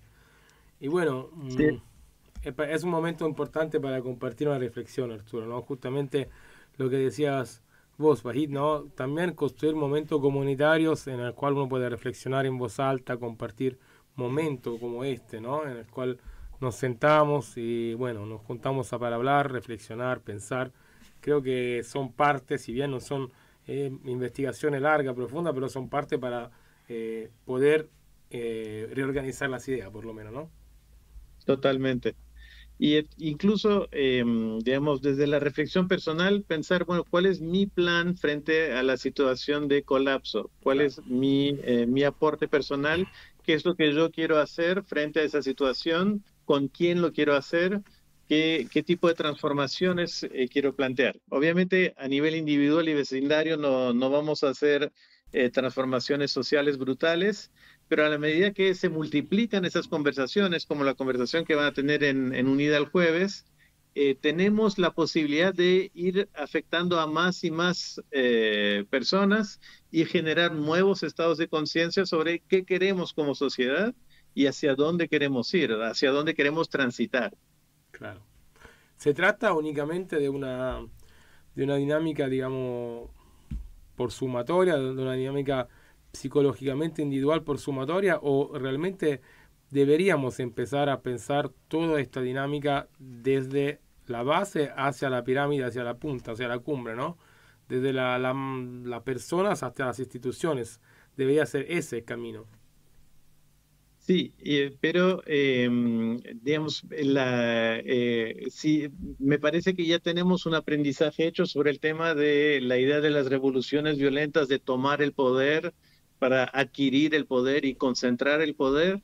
Eso me parece que es parte de una línea de discurso que viene por el lado de la dominación, que no es la idea que va a lograr la transformación que se necesita. Entonces, sí, yo creo que hay que conversar con todos, incluyendo con las autoridades competentes y con la punta de la pirámide, que indudablemente está ahí, pero no lo hacemos desde una idea de nosotros ahora somos los que tenemos que tomar el mando, sino que intercambiemos ideas, reflexionemos juntos y pensemos en qué decisiones van a proveer el bienestar para el conjunto. Claro. Porque si, digamos, si le duele el dedo del pie al cuerpo humano, todo el cuerpo humano está sensible ante esa situación, ¿no? Entonces, reconocer esa conexión con la sociedad, incluso con la humanidad entera, ¿no? Sí, una idea distinta de poder, ¿no? De ejercicio del poder, de estructura del poder, de dinámica del poder, no solamente de dominación, sino de, digamos, por un lado reciprocidad, pero también una red, ¿no? Exactamente, pasar de ese centro de poder a una red distribuida donde todos podemos participar activamente y aportar y recibir en conjunto. Ha habido a lo largo de la historia numerosos casos de pueblos que han tomado en cierta forma el fracaso de su incorporación al programa civilizatorio y han encarado una deserción masiva. Yo no quiero mencionar a Moisés, que debe haber sido el primero, pero que hay muchos que vienen acá a la Argentina con ese plan. De hecho, los menonitas que se instalan en nuestro país y otros grupos más, y en general la inmigración que deserta del programa civilizatorio demasiado violento de Europa, se instala en Sudamérica ya desde hace más de un siglo con un programa de bienestar distinto, de familia, de reubicación, de un programa de felicidad más factible. ¿Estaríamos frente a una nueva oleada entonces de una reruralización? ¿Cómo llamarlo a esto, a este proceso? No tengo un nombre. Por favor, Masrur, ayúdame. Un concepto que se está usando poco a poco es el concepto de refugiados climáticos, ¿no? Porque cuando empezamos a ver que los fenómenos climáticos están empezando a tener impacto sobre cuáles tierras se pueden cultivar, cuáles no, cómo las especies mismas se están moviendo de un lado a diferentes latitudes y longitudes según los cambios climáticos, el resultado es que la población humana también empieza a desplazarse en búsqueda de un bienestar y de condiciones mínimas de vida, ¿no? Y ese fenómeno está destinado a amplificarse en los próximos años y décadas, indudablemente. Entonces, aparte de todo el fenómeno humano de las guerras, los conflictos, las crisis sociales, etcétera, está el tema de que inevitablemente si estamos dándole piña al planeta, el planeta nos dice, bueno, por acá no es, y vamos a enfrentarles ese problema de los refugiados climáticos, que van a ser millones, decenas de millones, centenas de millones de personas, ¿no? Entonces, y eso ya hay estimaciones, ¿no?, al respecto. Claro. Masrur, te quería agregar el siguiente comentario sin interrumpirte, pero no aguanto. Se han encendido numerosos volcanes, ha habido una actividad sísmica inusual desde el mes de abril y que ha permanecido durante mayo, con numerosas réplicas, incluso aquí en el pasaje de Drake, en Catamarca, en la zona de Cuyo, ha habido movimientos sísmicos. Incluso se han encendido volcanes en todo el escudo del Pacífico de una manera inusual, desde las Aleutianas, Malasia, Chile, etcétera, etcétera. Así que estar alerta nunca me parece que va a estar de más. Sí, o sea, en California, por ejemplo, están esperando que venga el grande, le dicen, el terremoto grande, porque tienen un ciclo de cada 100 años de terremotos muy fuertes, y ahora ese ciclo se ha dilatado y no se explican por qué. pero vienen con programas de prevención, digamos, de que la gente se prepare su mochila, se prepare sus equipos de supervivencia, etcétera, porque, digamos, la expectativa científica es que en cualquier momento se viene algo grande y podría borrar ciudades o podría crear condiciones que superen y por mucho, digamos, el incendio que tuvieron Los Ángeles el año pasado, ¿no? Claro. Entonces, digamos, acá en Argentina no sé qué tanto estamos haciendo de prevención ciudadana y de preparación para cataclismos y cosas por el estilo, pero hacer un poquito más de preparación, por ejemplo, en las secundarias, en las instituciones de educación superior, no nos vendría mal, incluso capacitaciones en empresas de, bueno, qué medidas tomar, cómo organizarnos. Todo eso son conversaciones que se pueden ir teniendo con la tranquilidad antes de, no cuando estamos ya en el evento, ¿no? Sí, pero ahí, por ejemplo, nosotros estuvimos comentando acá con Arturo hace un par de semanas con Raúl, apellido de Raúl, Montenegro. Montenegro, Con Raúl claro. Montenegro, experto también en energía nuclear, el hecho de que mismo, por ejemplo, Atucha no tiene ningún plan real de evacuación por todo lo que podría afectar de primer impacto un problema de radioactividad. Así que por eso te planteaba un poco el tema institucional, porque la verdad que también aceptar cierto tipo de prevenciones quiere decir admitir que puede haber problemas muy graves sobre cierto tipo de matrices energéticas que son fuertemente impactantes, como lo es una central nuclear que, más allá de que explote o no, pero sí sigue largando por su mismo reconocimiento radioactividad.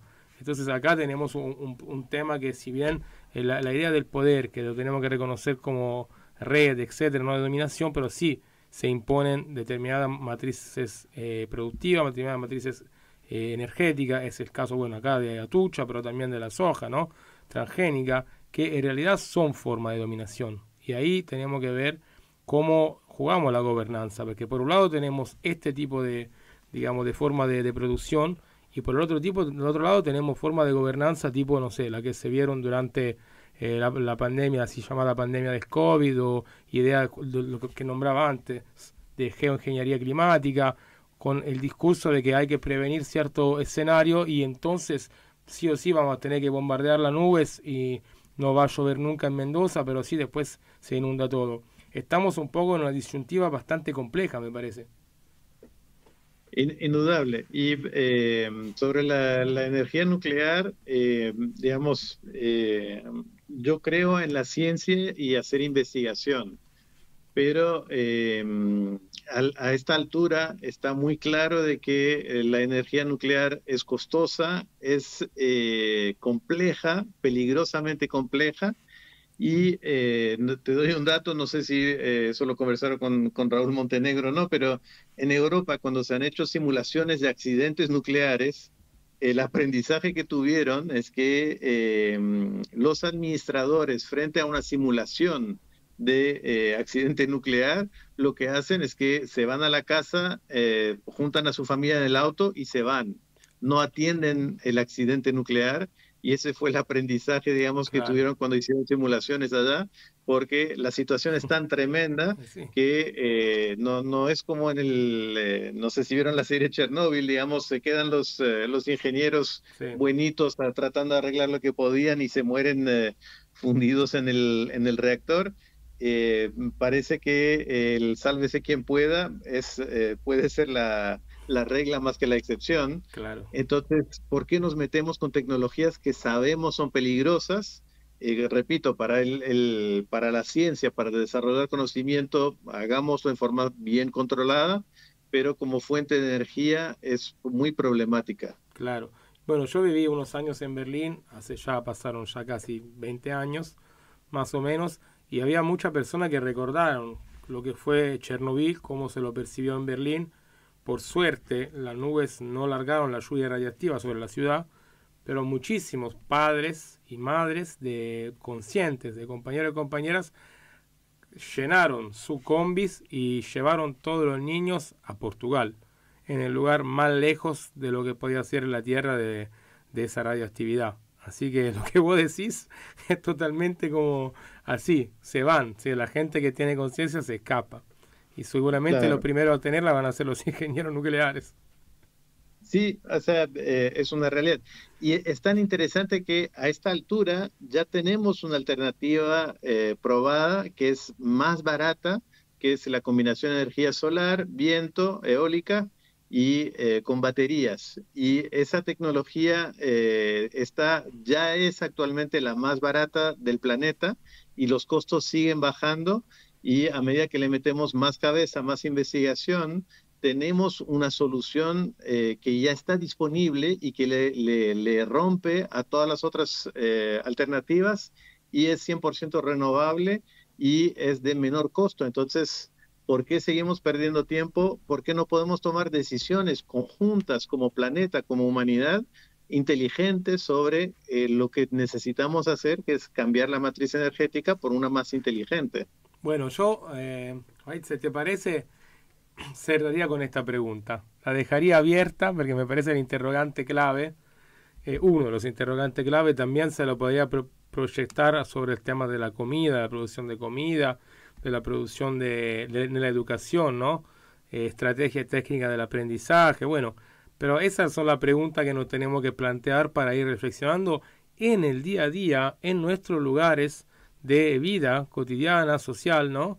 En las escuelas donde trabajamos, en los lugares donde integramos, ¿no? Organizaciones o en los medios de comunicación masivo como estamos haciendo ahora.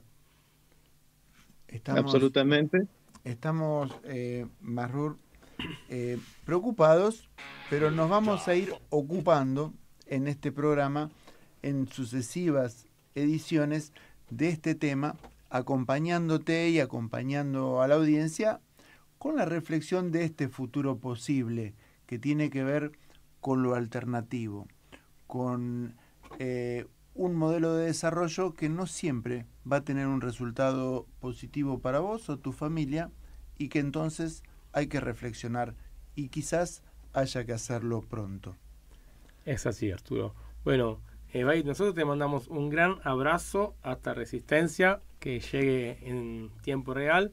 Te agradecemos por tu presencia, tu tiempo, tu entusiasmo también en este programa. Y bueno, vos sabés que cuando quieras nos contactás y seguimos acá al aire juntos. Fantástico. Muchísimas gracias, Julio y Arturo. Ha sido un gusto tener esta conversación. Agradezco muchísimo la invitación y nuevamente a Lucio de Unida por ponernos en contacto. Espero que podamos seguir teniendo esas conversaciones que ojalá resulten en más gente consciente pensando en cómo encaramos la vida y cómo encaramos la civilización que queremos. Así es. Un honor para nosotros. El que se va es Masrur Baid, especialista, profesor en colapsología, miembro de la Fundación Unida y desde ya un amigo más en el entorno del conflicto, del colapso en mundos paralelos. Y si te parece, Lucho, nos estamos yendo con el último tema y ya nos vamos, Julio, bueno, por el día de hoy y saludamos a nuestra audiencia recordándoles que tenemos un encuentro en Caballito, en la calle Otamendi 230, el jueves a las 19 horas. Los esperamos para escuchar, para ver el documental Contrapunto. Bueno, Arturo, antes de cerrar todo, recordamos que también salimos en Hispanoamérica Radio, en FM, en Radio Victoria de Guatemala, La Voz de los Pueblos, y también en sonidoderadio.blogspot.com de nuestro amigo Diego. Y bueno, Gabriela también mandó un par de mensajes, aquella que nos hizo el lazo con Belanco. Pero bueno, lo vamos a leer otra vez. Sí, Gabriela, te mandamos un abrazo grande. Y también ella se cuestiona el tema del abuso del poder por parte de las cumbres sociales. Así que bueno, eso es el mundo paralelos, Arturo. Nos vamos con la grasa de las capitales, Lucho, y hasta el lunes que viene. Hasta el lunes que viene.